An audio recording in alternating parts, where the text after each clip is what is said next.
Guys, this technique will be very useful in your life. And if you want to live with self-confidence and brave life, then don't skip this video. So let's start the technique.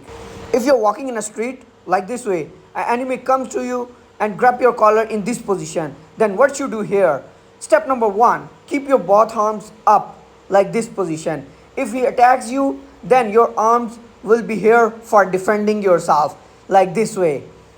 And step number 2, twist your body like this position. When I twist, you can see if he do attack your arm, defend yourself, yeah, like this way. Now twist your arm like this position, his arm going to be twisted. Now attack on his neck and lock his body in this position. Now he is fully under of your control. Guys, now I'll show you this technique from the other side so you can understand better. Step number 1, take one step back, round, hit, and lock.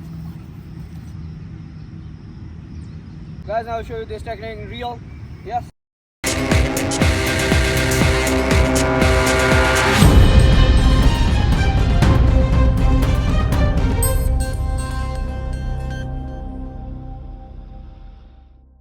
Guys, hope you like this video, and if you want to learn more interesting videos, then please subscribe our channel and share our video with your friends, and don't forget press the bell icon. Thank you.